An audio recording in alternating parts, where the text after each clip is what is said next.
Hey everybody, it's Maya here with another tutorial.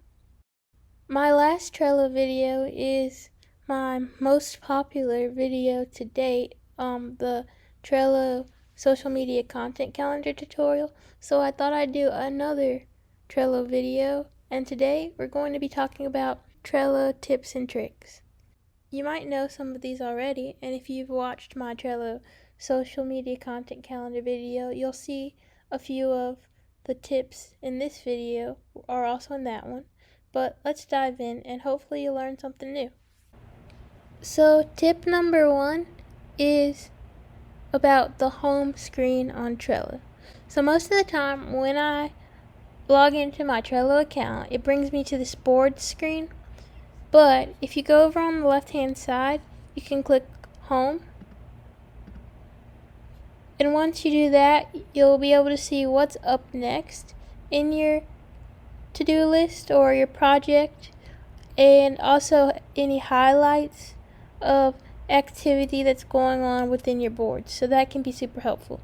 I have some stuff blurred out right now just because I have some client projects going on.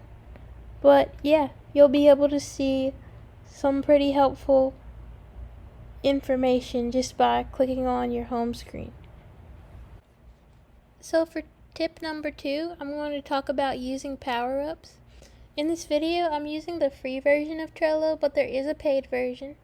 I think they have several different paid options now, but I'm just using the free version, and within the free version you can have one free power-up per board, and a power-up is basically like a bonus feature that you can add to the board so that it can do more things and integrate with other tools like Google Drive. And so my favorite power-ups are the calendar power-up and the Google Drive power-up. And I'll show you how to add a power-up to your board. Just click within the board, click Show Menu. When you click Show Menu, this menu area should come up. And then it allows you to add your one power-up, or it tells you you can get unlimited power-ups if you get the business class version of Trello, but I'll just add a power-up right now. And if I search for calendar, this first option that comes up, it allows you to switch your Trello board into a calendar view. If you've seen my Trello social media calendar video, you know that I love using the calendar view for content calendars. And then my other favorite power-up is the Google Drive one, and it says it'll allow you to access your files from Google Drive directly in Trello, and you can attach them to a board. So I found that to be really helpful. But as you can see from this list, there's lots of different power-ups that you can look through. So the next tip I want to share is what I do with cards once I'm done with them. So I've created this sample Trello board just for the purposes of this tutorial, and let's pretend it was for organizing my YouTube content creation process. So maybe I'll have a list that says write outline, then another one that says record, and then edit video, upload to YouTube, and then I have one final list that says done. On pretty much all of my boards that I have within Trello, I like to have a done list, and when I'm finished with the tasks for a card, I click and I drag it to done. And I like doing this just because it gives me a sense of accomplishment, kind of like checking off items or crossing off items in a planner. And I can just visually see how much I accomplished, and it's really motivating for me. But once I am completely finished with a card and I'm ready to get rid of it, and so it's not cluttering up the board, there are two options for removing just a card. You can right click on the card and choose archive, which will send it to your archives but not completely get rid of it. I'm going to click away from this now. Or you can click on the card itself, click archive, and then you'll also see a delete option that will completely delete it. And you can see now that I've archived this card, it's not there anymore, but it hasn't been completely deleted. It's just in my archives. There is also an option, if you click the three dots beside each list, you can archive the entire, you can archive all of the cards on the list, or archive the entire list itself, including the cards. So if I click archive all cards in this list, and then I click archive all, it will remove just the cards, but then if I click archive the list, the entire list is gone. Now if you need to find something that you've archived, click show menu, then click more, and then click archived items. And it's showing me the cards that I've archived from this board. Now let's talk about using teams and sharing boards.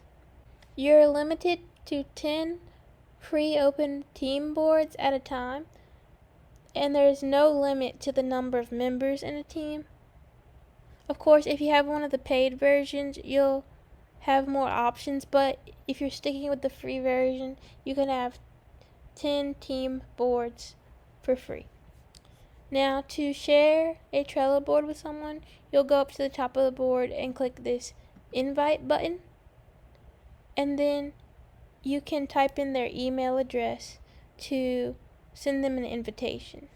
Once you've shared a board with someone, you'll see their initials or photo at the top of the board as well, and you can both edit the board and view it depending on what permissions you give them.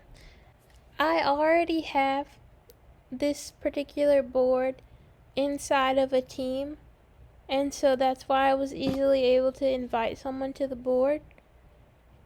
You can see the team for your board right here. Let me switch to another board really quick that isn't part of a team to show you what will happen then.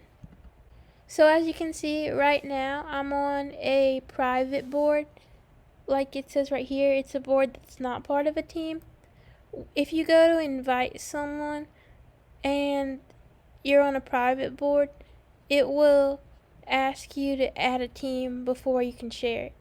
So I just wanted to make you aware of that. Now let's talk about commenting on cards within Trello.